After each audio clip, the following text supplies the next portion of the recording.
Boa tarde, pessoal. Nós vamos falar do livro Filosofia da Educação, da autora Maria Lúcia de Arruda Aranha. Nós somos responsáveis pelo capítulo 7. Nosso grupo é composto por mim, Robson Delfim de Paulo, pela Sara, pela Viviane, Gleice e Joyce. O capítulo lembra de todas as fases da escola como um todo, até chegar nos dias de hoje. Eu fiquei responsável pela escola antiga e a medieval, que elucida muito bem o que foi a escola antiga e a escola medieval da Idade Média. A escola antiga elucida o que foi a escola antiga, melhor dizendo, que é a escola realizada dentro das casas pelos próprios pais, onde os pais repassavam seu conhecimento para seus filhos e assim geravam uma perpetuação do conhecimento que eles detinham. Logo após essa fase, foi criado dentro das igrejas uma forma de escola, onde os noviços aprendiam latim, psicologia, filosofia, como sua grade curricular.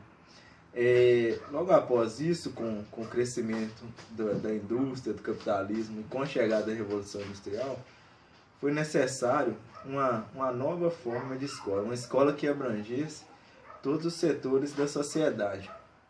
Mas isso não foi visto na época.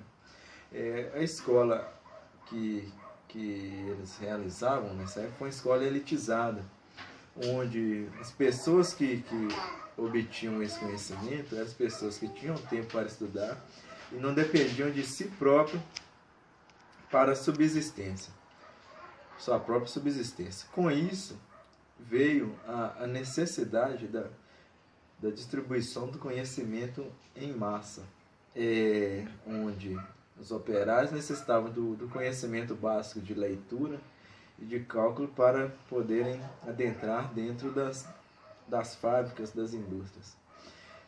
Para concluir, o capítulo nos traz a ideia de que a família sempre fez parte do processo de ensino do indivíduo em questão, de todas as épocas, seja da Idade Antiga como da Idade Média. Para abordarmos o tema colégios religiosos, devemos primeiramente nos lembrar como que a escola se tornou uma instituição na nossa sociedade. Quando a escola passou a ser vista como uma necessidade, ela então teve sua importância reconhecida para a nossa sociedade. Isso aconteceu no período do renascentismo e da Idade Moderna, através da nova era social, que tinham como principais características a urbanização e a ascensão da burguesia. A partir daí, a escola se tornou uma instituição mais rígida, através do confinamento de seus alunos em internatos, divisão por séries, separação por idades e organizou também os conteúdos e os manuais didáticos que seriam utilizados na educação. Quando a burguesia lançou um novo olhar sobre a criança, ela passou a exigir então da educação que ela fosse mais prática, mais realista, que estivesse dedicada ao futuro e que também estivesse adequada à era moderna. No século XVI, a Reforma Protestante organizou, através da ordem religiosa, os colégios que tinham como objetivo educar e evangelizar as crianças e adolescentes. Lutero era um dos representantes da Reforma Protestante e ele defendia a implantação das escolas primárias, repudiava os castigos físicos e considerava importante a aquisição da leitura para que as pessoas então pudessem ter acesso à Bíblia. No entanto, a Igreja Católica ela reagiu com a Contra-Reforma, que através dos jesuítas eles estabeleceram então nas instituições uma disciplina militar e orientaram práticas pedagógicas aos professores. O seu ensino era restrito ao ensino do latim, ao exercícios de erudição e pensamentos filosóficos de Aristóteles e São Tomás de Aquino. Eles desprezavam as descobertas científicas, o conteúdo de história, geografia e matemática. Com isso, então, surgiu um novo modelo de escola, a escola tradicional. Essa escola tinha como objetivo a disciplina, através da vigilância, do estímulo à competição entre os alunos e premiação e também punições pelo esforço individual de cada um de seus indivíduos.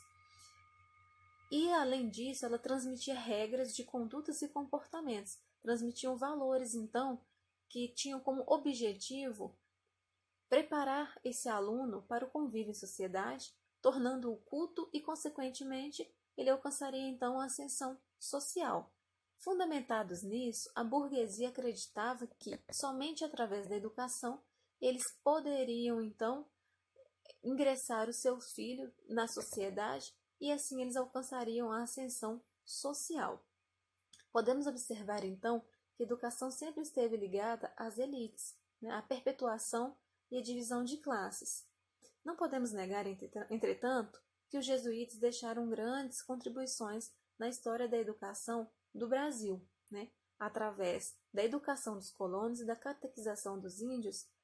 Nós deixamos, então, marcas na nossa história, que podemos identificar ainda registros, atitudes e práticas pedagógicas fundamentadas, então, nessa prática da escola tradicional.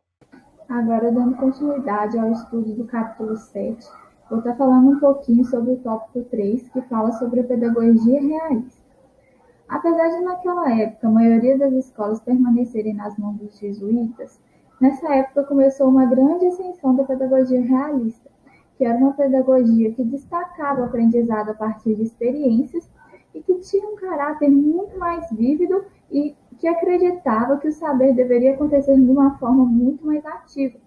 Então, à medida que foi surgindo esse desejo por parte de alguns educadores e alguns filósofos, também foi surgindo a necessidade da instauração de novas escolas, porque a pedagogia realista, ela chamou a atenção de algumas pessoas, mas ela era muito diferente do método tradicional. Então, para isso, seria necessária a instalação de novas escolas. Para a aplicação da pedagogia realista, seria necessário novas escolas. E a gente não poderia falar sobre pedagogia realista sem estar falando também um pouco sobre dois nomes que foram de grande destaque e que tiveram grande importância na pedagogia realista, que foram João Amos Comênio e John Locke. João Amos Comênio, ele instituiu a escola tradicional e ele também acreditava que o aprendizado deveria surgir a partir de experiências, o que eu particularmente concordo bastante, porque eu acho que a partir do momento que você aprende uma coisa a partir de uma experiência que você teve ou que você tem, você aprende aquilo de uma forma muito mais fácil e você se lembra daquilo de uma forma muito mais fácil. Então, eu defendo e acredito no aprendizado a partir de experiências. E uma coisa interessante também sobre Comênio é que ele defendia e ele acreditava na importância do professor no papel do aprendizado do aluno, o que também é uma coisa muito importante.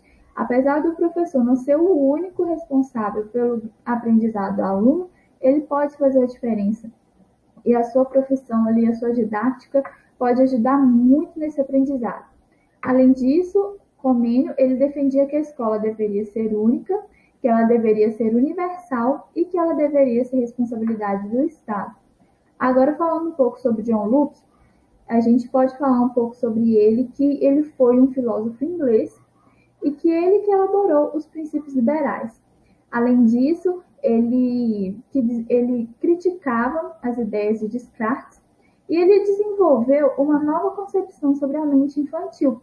E, por consequência disso, ele acabou desenvolvendo também uma nova concepção de escola e uma nova concepção de educação, porque a escola e a mente infantil estão estreitamente ligadas. Então, por fazer uma nova concepção de um, acabou interferindo na concepção do outro também.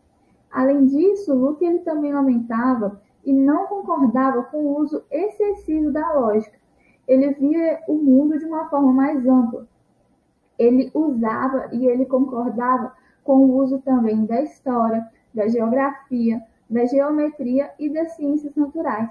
Então, Locke ele não concordava com o uso excessivo da lógica. Ele pensava em outros fatores também, em outras matérias que também são muito importantes. Então, ambos tiveram uma grande importância para a pedagogia realista. Só que apesar da pedagogia realista ter tido ali a sua ascensão, dela ter se perpetuado, não foi possível que ela fosse aplicada como deveria ser na prática.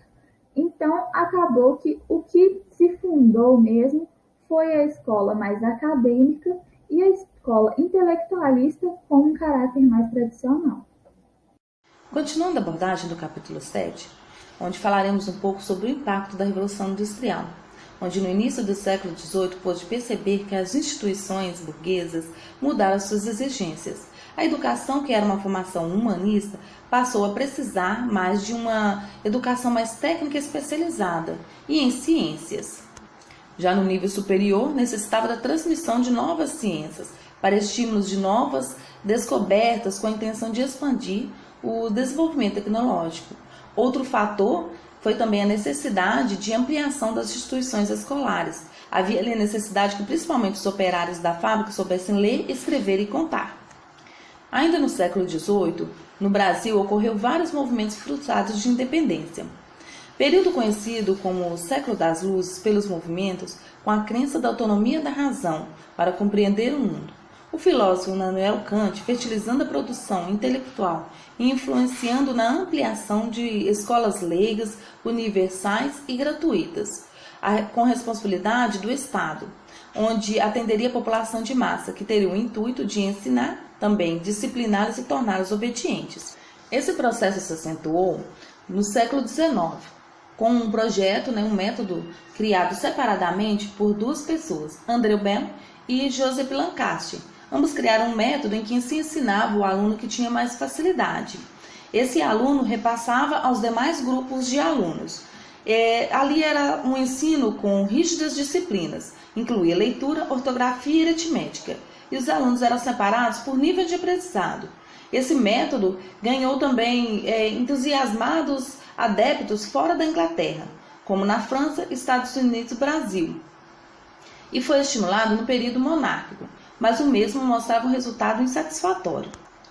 Ainda no século XIX, vários países foram adeptos a uma educação leiga e gratuita, responsabilidade do Estado, mas com descobertas científicas, sobretudo na área da biologia e sociologia, trouxeram várias críticas à escola tradicional, levando a uma rigorosa análise acerca da educação, buscando levar em consideração a individualidade do aluno, elaborando ali didáticas de ensino, onde o pedagogo alemão Herbert, precursor da psicologia experimental, ampliada a pedagogia, enfatizando a necessidade de uma formação completa do indivíduo.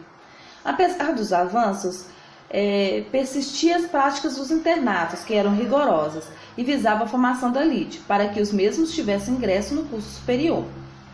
Em alguns países desenvolvidos no século XIX já tinha atingido o seu objetivo, que era uma educação universalizada. No Brasil, até hoje esse alvo não foi alcançado. De um lado, deparamos com um ensino acadêmico e de outro profissionalizante, que acentua a divisão. O que se necessita é uma educação universalizada de ensino, de qualidade, que prepare para o trabalho, cidadania, formação de personalidade nos aspectos afetivos e éticos. Dando continuidade, eu vou falar do tópico 5, a escola em nossos dias. A escola tradicional ela é incapaz de atender às necessidades de um mundo que está em constante mudança e onde a ciência e a tecnologia avançam cada vez mais. E isso influencia muito na formação das crianças e dos jovens. No século XX, surgiram diversas teorias pedagógicas e projetos educacionais voltados justamente para romper com essa escola tradicional, que era tão rígida e baseada na memorização dos conteúdos. Então, no início desse século, buscava-se atender às necessidades do educando por meio de métodos ativos e da educação integral. Por exemplo, a escola nova, ela buscava a igualdade de oportunidades através da democratização da educação. Então, os teóricos da escola nova, eles viam a escola como agente transformadora, capaz de criar uma sociedade mais humana e mais democrática. Mas essa visão ela foi muito criticada porque a escola era também considerada como reprodutora do sistema.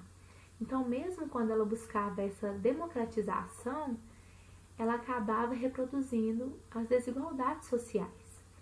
Então, surgiram novas propostas, né, como a desescolarização, a mecanização do ensino, né, para minimizar o papel do professor, as escolas abertas, que integravam pais e professores na ação pedagógica.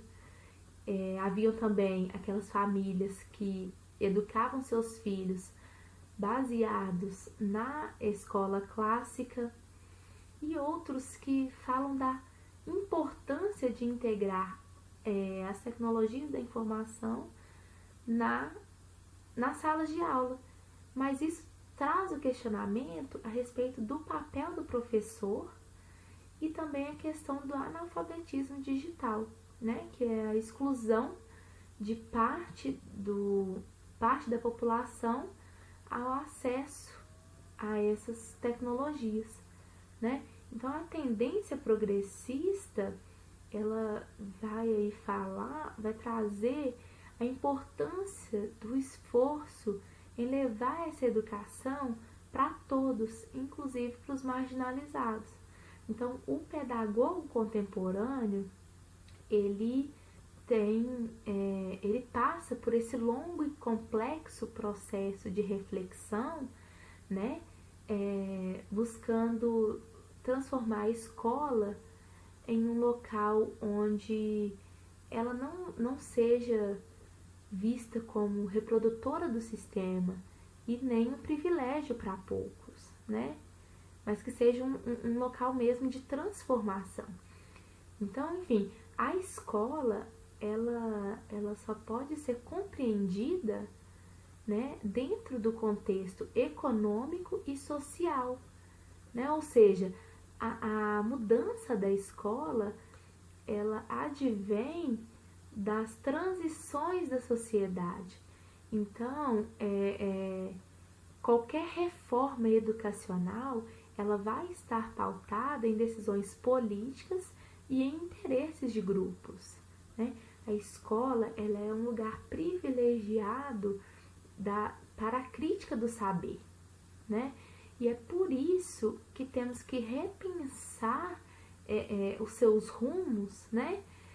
Mas dentro dos limites e das reais possibilidades. A sociedade contemporânea está trazendo consigo uma complexidade. Então, a escola ela tem aí um papel fundamental para fazer a mediação entre as novas gerações e a cultura acumulada.